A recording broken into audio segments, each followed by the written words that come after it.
Hello everyone, I hope life is treating you kindly. I'm Lubomira and thank you for joining me today. Welcome to all my crafty friends new and returning. I always look forward to this time of the week when we get together for some crafting fun. If you're new to my channel, I'm glad you found your way over here and I invite you to check out more of my videos. I love sharing my projects with you all and I appreciate you taking the time out of your busy schedule to spend a few crafty moments with me. Please remember to like and subscribe if you haven't already. By hitting that little bell, you'll get notified every time I post something new and you won't miss out on any of the crafty goodness. In today's video, I'm keeping with the October spooky feel with yet another Halloween card. I created this card with some unique details, using some materials that you may have otherwise never considered. I'm excited to show you this card, so let's get into the video. To create this card, I used a Dollar Tree rub-on, a sticker set, and some sparkly mesh from the seasonal collection. I started off by ink blending a background. Unlike my usual backgrounds that I use only 3 or 4 colors to blend across the panel, I created a panel that I like to refer to as a two-way blend, where I blend not only vertically but horizontally too. I usually blend a much larger piece of paper when I'm doing this and then cut it down into multiple panels,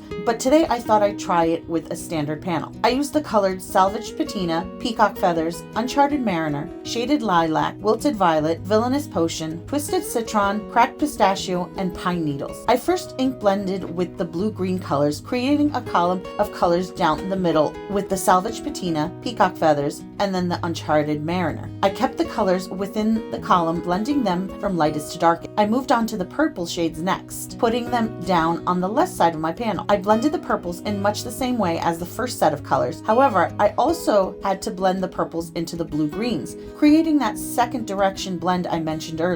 I did wipe my work surface between blends when I noticed that I was getting ink transfer from my work mat. After applying the purples, I ink blended the last colors, the greens. Again, blending the colors from lightest to darkest first, and then blending them into the neighboring color. As I was ink blending the last of the colors, Gizmo's decided to pay me a visit, and he got his little tootsies into one of the ink pads and left his signature on my panel. Luckily, it wasn't a heavy smudge, and I was able to blend it out.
When I was done, I added some gold spritz to my panel and then cut it down with my trimmer by 1/4 inch around.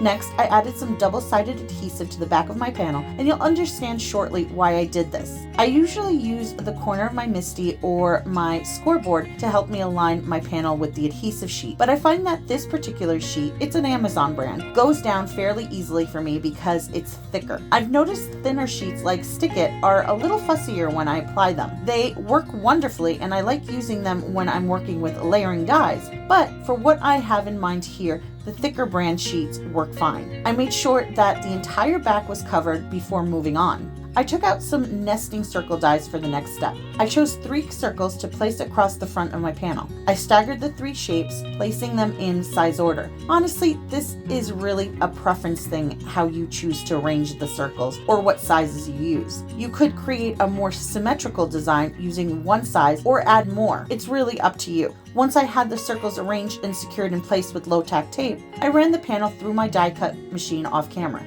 You may need to add a shim because of the added adhesive layer. After die cutting my panel, I trimmed a piece of the shimmery mesh from its roll. As you can see, this one has a really pretty gold web design on it. I first tested my panel to see what part of the web design I'd like to see through the circle windows in my panel. When I liked what I see, I removed the adhesive release tape, and keeping the mesh stretched, I pressed my panel onto it. I firmly ran my hands over the panel to make sure that the mesh stuck to the adhesive. I cut the overhang with scissors, and to reinforce the bond, I put some liquid glue on the back of the panel, spreading it out with my fingers, adding that extra hold to the mesh in the panel. Because I used a liquid glue, I had to set the panel to dry for a moment.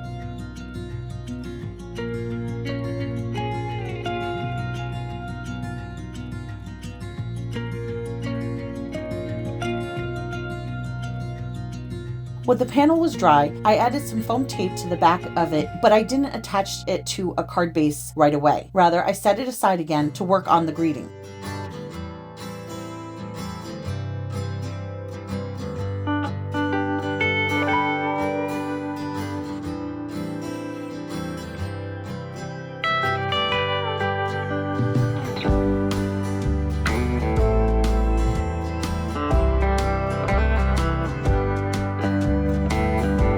I used the largest circle from the earlier die cutting to make the sentiment. I cut out and added the trick or treat rub-on to the center of that circle. I placed the circle between two cutting plates. These are cutting plates I set aside for non-cutting purposes. If I have something to smooth out or apply a rub-on, I use these plates that haven't been cut or scratched. If you don't have any plates like this, just put some cardstock around your sentiment to prevent any indentations from being made on your project. I ran the rub-on through the machine to apply it and then removed the release paper to reveal a perfect transfer. Of course, you could have done this by rubbing the transfer directly onto the circle instead. Since I found out you could use a die cut machine to apply rub-ons, it's my preferred method.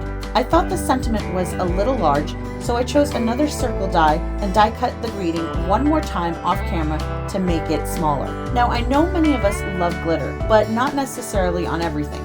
I'm not sure if you noticed from the top of my workspace, but this mesh was definitely shedding. I don't want glitter to get everywhere when the recipient gets this card, so I'm going to seal the glitter. I took some Mod Podge and applied a light coat over the glitter using a brush. This will seal that pesky glitter from getting everywhere. I let that dry and moved on to putting the remainder of the card together. I added my sentiment to the card using foam squares. Since the back of the circle had a sticky adhesive backing, I added another white die cut circle of the same size to the back of it before adding the foam squares. I flipped the card panel over and added a few more pieces of foam tape directly behind the sentiment and on the mesh for added support. Then I attached the panel to a white card base. I added my spider to the front of the card using some foam adhesive that came with it. This spider is made of a thin wood, so if you plan on mailing this card, you may want to secure it with additional foam.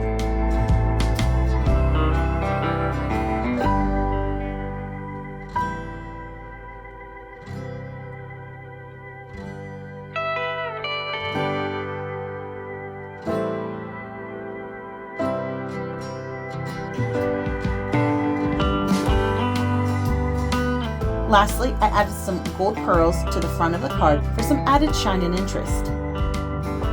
And that's it for this card. I really enjoyed making this card. The mesh detail really adds a unique element to the card, which goes to show you to try and branch out to other materials besides the traditional paper we're used to using. What do you think? Let me know in the comments below.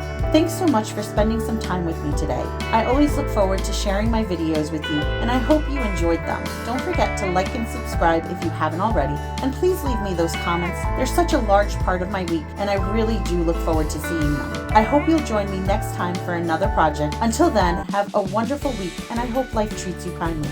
See you soon. Bye!